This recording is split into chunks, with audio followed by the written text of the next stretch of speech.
¿Qué tal, chicos? Buenos días, buenas tardes, buenas noches. No sé a qué hora estén viendo este video. Lo que sé es lo que vamos a resolver el día de hoy.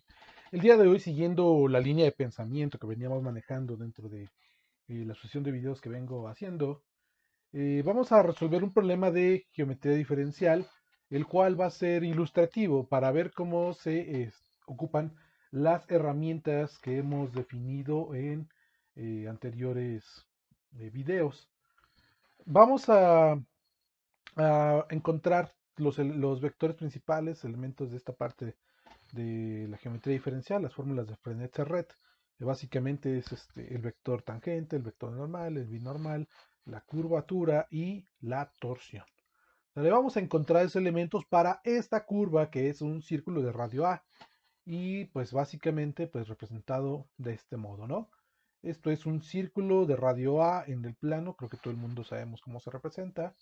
Sabemos pues eso de pasar a polares, a cilíndricas y demás, de polares a cartesianas, de cartesianas a polares. Y bueno, pues no me lío más, vamos a empezar a resolver el problema. Para resolverlo, pues primero hay que anunciarnos, ¿no? Solución. Solución. Lo primero que vamos a tratar de resolver es el vector tangente. El vector tangente, vamos a recordar cómo se resuelve, ¿no? Cómo se encuentra. Dice que es R' de S entre el módulo de R' de S, ¿no? Esto es módulo del vector R, ¿no? Módulo. Bien, entonces vamos a calcular por aparte a R' de S y luego vamos a sacarle su módulo, ¿no? Para ver con cuánto nos queda. Vamos a derivar con respecto al arco. Recuerden que ese es el parámetro arco. Vamos a derivar con respecto al arco, pues esta expresión. Y esta expresión, ¿cómo nos va a quedar? Nos va a quedar como A por, perdón. Vamos a indicar qué vamos a hacer, ¿no? Derivada con respecto a S de A por coseno de S entre A en la dirección de I más A por el seno de S entre A en la dirección de J, ¿verdad? Esto es la expresión que vamos a derivar. Entonces, ahora cuando la derivamos, vamos a derivar el coseno. La derivada del coseno sabemos que es menos el seno. Vamos a poner A. Y recuerden que también como pues no es simplemente coseno de S, hay que derivar el argumento con respecto a S y multiplicarlo acá afuera, ¿verdad? La derivada de S entre A, pues nos queda básicamente 1 sobre A por el coseno de S entre A. Coseno no, seno, porque estamos derivando, perdón, S entre A. Todo esto en dirección de I, más ahora mismo caso, pero ahora aplicado al seno, ¿no? Este factor se agrega porque derivamos el argumento con respecto a S y nos queda 1 sobre A. La derivada del seno pues es coseno de S entre A y todo esto en la dirección de J. Listo, esta es nuestra derivada de R' con respecto a S. Como básicamente nos queda, pues se eliminan estos de aquí y pues en limpio pues sería esto.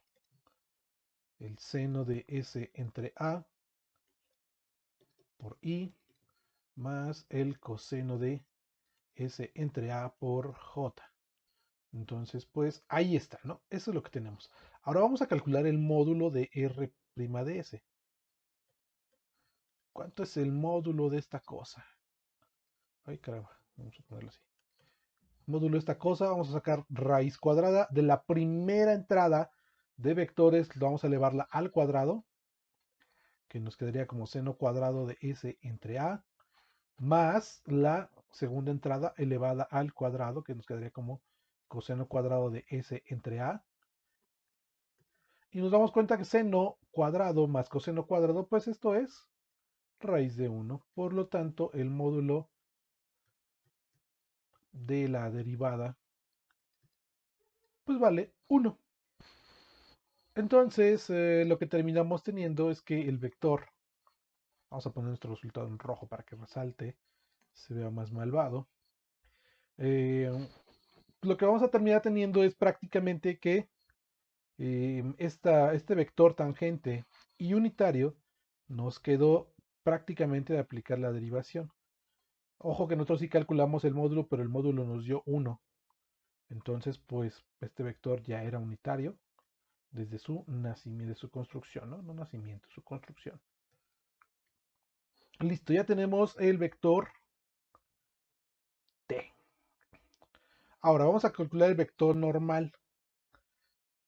Para el vector normal lo podemos ver como la derivada de la tangente con respecto a s, del vector tangente con respecto a s. Entonces hay que derivar esta expresión que está aquí arriba, ¿no? La derivada del seno, pues sabemos que es coseno, coseno de s entre a. Ya saben, derivamos el argumento, lo pegamos, se lo ponemos aquí afuera. Ahora prácticamente lo multiplicamos, ¿no? Nada más por eso. La derivada del coseno, pues nosotros sabemos que vale menos el seno, menos 1 entre a, por el seno de s entre a, en la dirección j. Esto podríamos tenerlo, esto ya tenemos como nuestro vector n, pero pues esto vean que lo podemos expresar en otros términos, ¿no? Factorizo el vector 1 en a, perdón, factorizo el factor 1 en a. Y esto pues prácticamente es la expresión que yo traía desde el inicio, ¿no?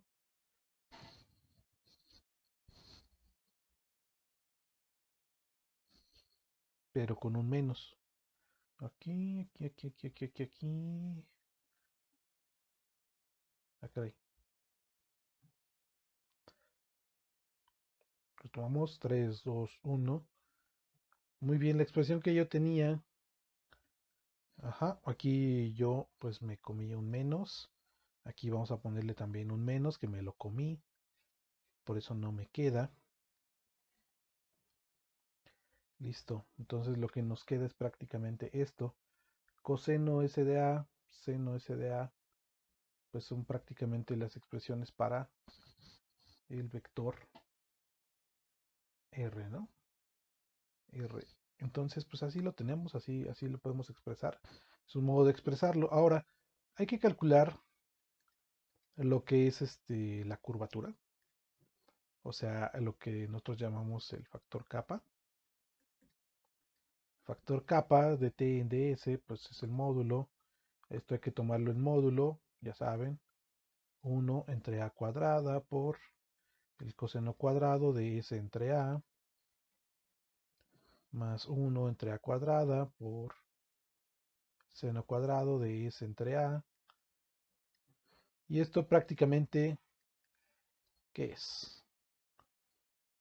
Si yo factorizo 1 entre a cuadrada, me queda como coseno cuadrado de s entre a más el seno cuadrado de s entre a. Y esto lo voy a poner así, como 1 entre a, porque coseno cuadrado más seno cuadrado pues es 1 entre a cuadrado, y esto me da como factor 1 entre a. Y listo. Eso es, eso es el factor que nosotros llamamos, el factor kappa, que sabemos que es la curvatura. En este caso es una curvatura constante que es inversamente proporcional, que es inversa a su radio.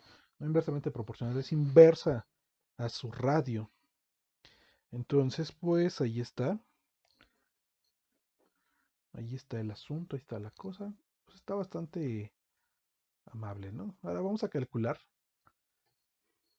Vamos a hacer el cálculo, pero ahora para el vector binormal. El vector binormal. Ah, cierto, cierto. A ver, me faltó señalar estos. Este de aquí. Y el vector normal, este de aquí. No lo señalé, pero ahí están. Ok. Ahora vamos a resolver para el vector binormal. El vector binormal, nosotros lo habíamos calculado como t cruz. Había mucho que se iba a definir como t cruz n, ¿cierto? Un producto vectorial, producto cruz. Entonces, ¿cómo calculamos producto cruz? Ponemos a nuestro vector, nuestros vectores base, i, j y k. ¿Sale? Y ponemos nuestro primer vector, que es la primera entrada de nuestro primer vector, t, que en este caso sería menos el seno de s entre a. Nuestra segunda entrada, que sería el coseno de s entre a. Y nuestra tercera entrada, que pues no tenemos. Entonces no tenemos, pues la pones así. Luego vamos a poner el coseno de s entre a y el otro factor del vector normal sería el seno de s entre a. O sea, prácticamente, pues recuerden, ¿no? Aquí lo que estoy poniendo es la entrada en x, la entrada y y la entrada z. Aquí sería el vector normal en x, la parte componente x, el vector normal componente y el vector normal componente en z, que no tiene tampoco. Entonces, lo cual nos facilita la labor de hacer el determinante, ¿no? Recuerden que lo podemos dividir en subdeterminantes. Tomamos tomamos el primer elemento y luego hacemos un subdeterminante con estos de aquí, ¿no? Pero cada uno de los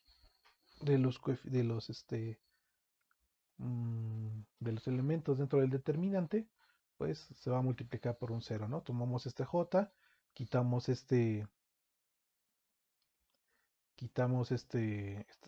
columna, quitamos este renglón y hacemos un determinante con lo que nos queda, que sería seno, 0, menos coseno, 0, menos seno, 0, menos coseno, 0.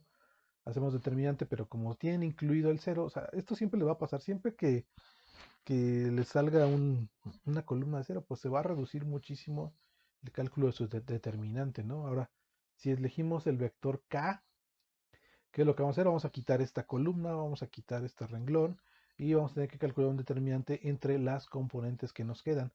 Entonces vamos a hacerlo, que prácticamente nos quedaría, tomamos vector unitario k, sería nuestro primer elemento, determinante entre seno y menos seno por menos seno. Esto nos queda como seno cuadrado de s entre a. Y luego multiplicamos a la izquierda en determinante. Cuando multiplicamos, vamos a multiplicar a la izquierda en determinante coseno por menos coseno, más por menos menos. Como estamos multiplicando hacia la izquierda, recuerden que dentro de un determinante, cuando multiplicamos hacia la izquierda, pues se le agrega un signo negativo. Más por menos menos, por otro menos, porque es determinante, pues se vuelve más, ¿verdad? Coseno cuadrado de s entre a.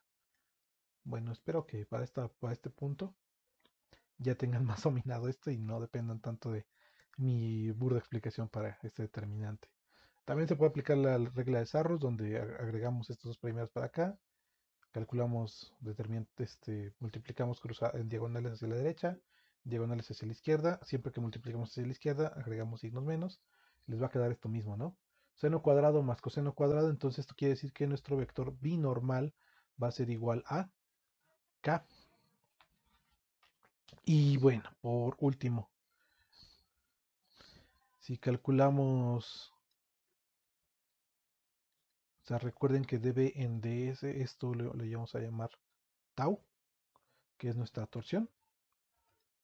Pero ya de entrada la derivada de b con respecto a ese, pues b es este vector que tenemos aquí, que es un vector constante, que no tiene nada que ver con s. Entonces, esto va a ser 0. Prácticamente la torsión es 0.